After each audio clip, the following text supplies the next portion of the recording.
Good afternoon, or good morning, I should say, ladies and gentlemen of the press. You're very welcome. Thank you for coming in such large numbers. I know you're very busy following the other candidates, so I'm most grateful to you for the time you've given me this morning. I feel, and perhaps you'll agree with me, that the Irish people deserve better. They deserve a fair, open, and transparent contest for the highest office of this land, one that helps us all work out with clarity the kind of society that we want. This contest must help to deliver a different Ireland, where human rights and the inclusion of people from the margins of society are given the priority that they deserve. I want to set out clearly for the Irish people my vision for this country. Shame of Ringloid, it is my dream that by placing human rights at the heart of my campaign, by inviting people in from the margins of society, that I can use the office of President to effect the changes that we all know in our hearts are right for this country. The island of the bright baubles has sadly passed away. It is an empty shell, like the unfinished Anglo headquarters a mile or so from here. We must change from a society that has taught us to ask, what's in it for me, to a society which asks, what can I do for others? I believe that some of the great figures honored in this building would be turning in their graves if they saw the position in which we find ourselves today.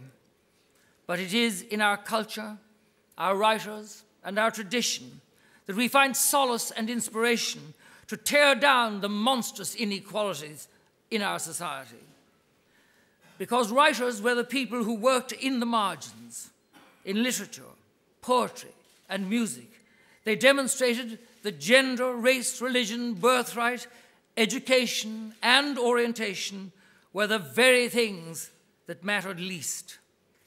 The establishment, that dead hand that has drained the country of so much energy, continues to think that it has won the battle.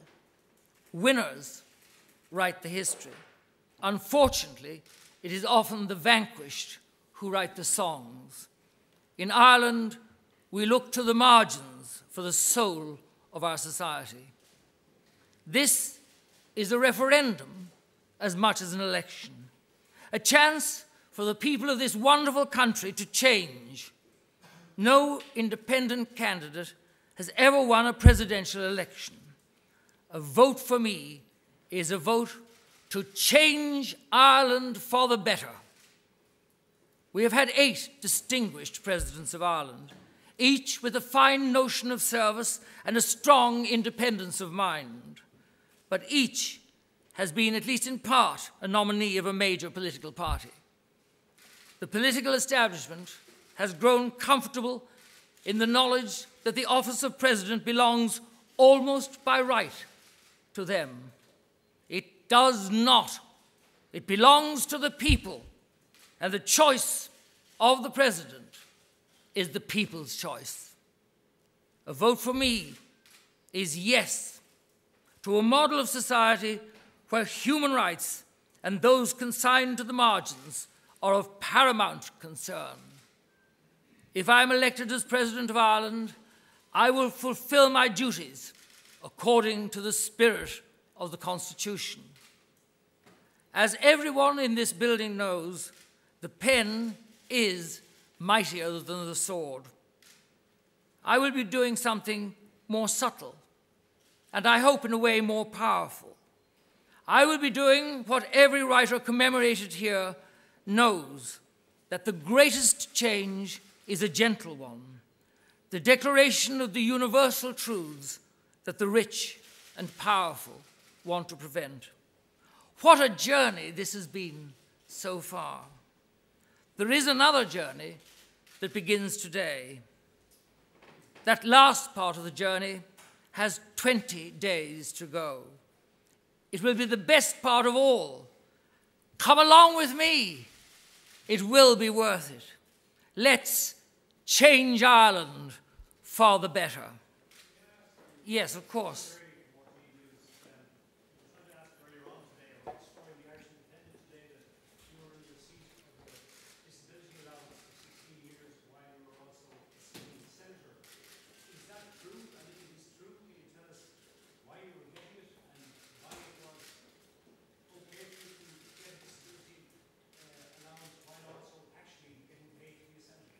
Yes, thank you, and thank you so much for coming, because I know you wanted to ask me that question earlier. The facts of the matter are that in 1994, I was abroad and I contracted an illness. I didn't know what it was at the time. I was quite unwell, and when I returned to Ireland, I spent some weeks in hospital under medical care. And it turned out that what I had got was hepatitis, non-A, non-B, non-C. But it is, of course, quite a serious liver condition and has to be managed. And one of the side effects is that it drains your energy. I'd been very happy to do my 2 jobs. I always loved teaching in Trinity, and I also loved being a member of the Oireachtas, which was a great privilege. But I was medically advised that it was not possible for me to undertake the stress of the very intensive lecturing and tutorial duties that I had. And in addition to my academic duties, I was also a college tutor, which means looking after the welfare of a chamber of 80 pupils. Beg pardon? Was it all right for you in your mind paying disability while you were also being paid as a full-time senator? Well, if I can continue, and then you can continue to ask me the questions, because I'd like to put the full picture on the record for you. But any questions you have, I'll be very happy to answer. This situation continued for a year, and I was then invited to a meeting in Trinity, where the university authorities indicated that they had found this situation untenable. And I asked them what they suggested. And they proposed that because of my illness, I should go on what they called permanent disability. Now, in order to establish that legally, under the rules of the pension funds and so on, I was examined by an independent medical consultant, a very distinguished doctor who gave a report which confirmed the situation. The university then employed a replacement. I was then, at the suggestion of the university authorities, in receipt of the disability payment. This was the legal position that they suggested, and I'd also like to point out that as part of that agreement, which I signed with them, I was required not to lecture, never to give any further lectures. And I did, in fact, honor that undertaking. So as far as you're concerned, you did nothing wrong in being paid as a full-time senator while also getting disability payment from Trinity College? Well, not all members of the Oireachtas are full-time. I was put in the position through illness that I was able to focus and concentrate my attentions on Shannon Éireann. And yes, I can confirm, and I have never denied this, and this has always, I think, been a matter of public record, that I did receive this disability allowance.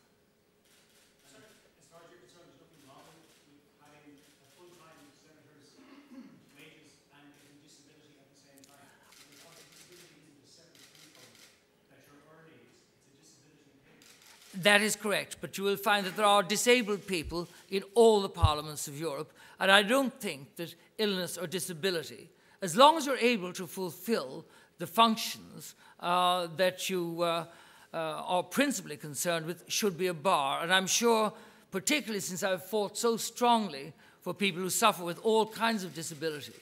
And that was one of the things that gave me an impetus with some of my colleagues in Shannon Éireann to press the government for rights-based disability legislation. Can you clarify, did that money come from the Exchequer or did it come from Trinity College? It came from Trinity College. And I think you can confirm that with them. Sorry, Senator, you agreed never to be lecturers again. You Yes. on the assumption that you never work again because of your illness. Are you now telling us that you're fit enough to become president? Yes, I am. Absolutely. I mean, I think you've seen me, David, and I am. I feel a great deal better. For 3 years, I did not take any alcohol at all, because this is what you're advised, except with this small exception, which I'm sure you'll allow me. I go every Sunday to St. Patrick's Cathedral, and as part of the Church of Ireland, we take the communion in both species.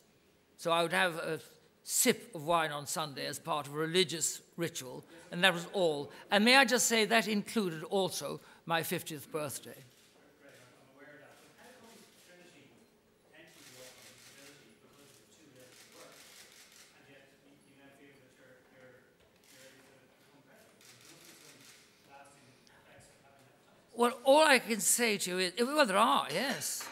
I mean, I am quite careful about taking alcohol, and I make sure that I observe a very rigorous exercise regime. But Trinity didn't, in fact, invite me back. I think there might have been a difficulty because they'd already replaced my post. But can I say this?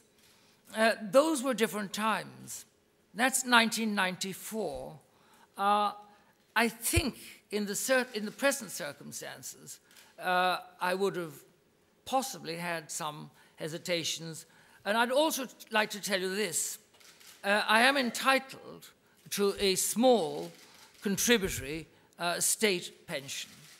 I've declined to take it because I believe that there are enough calls from more deserving people on the resources of the state. Senator, did you contract Senan. on a return visit to your birthplace? I beg your pardon? Did you contract this hepatitis on a return visit to your birthplace? No, I've never been back.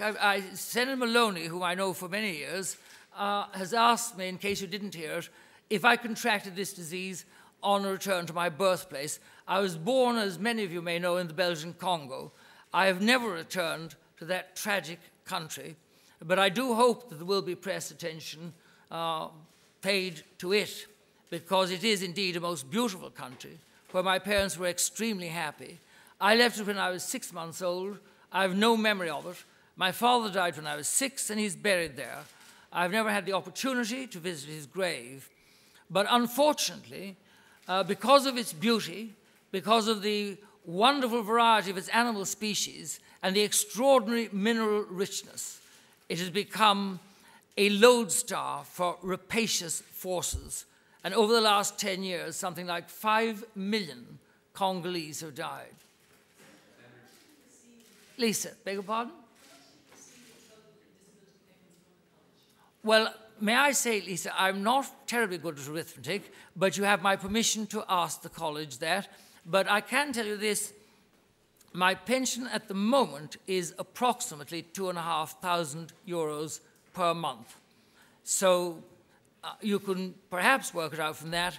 I think there may have been some increases, there have been some decreases. So I think it would be dishonest of me to pretend that I can give you an exact figure, but I have no problem. If you wish to find it out, you certainly have my permission. I beg your pardon? Yes, I've just done so. Perhaps you didn't hear me. I'll say it again. And I do apologize if it's not easy to hear me at the back of the room. It's approximately €2,500 per month. Senator, sorry, can you tell us how you contracted this, maybe elaborate a little more? Yes. What exactly it was that you probably were? I can tell you exactly what it was. It was hepatitis. I've said this actually already. Hepatitis non-A, non-B, non-C, and according to extensive medical examination, research, and an examination of my activities, it was from water, and it was in Central Europe. And thank you for providing me the opportunity to engage in the dangerous habit of drinking water.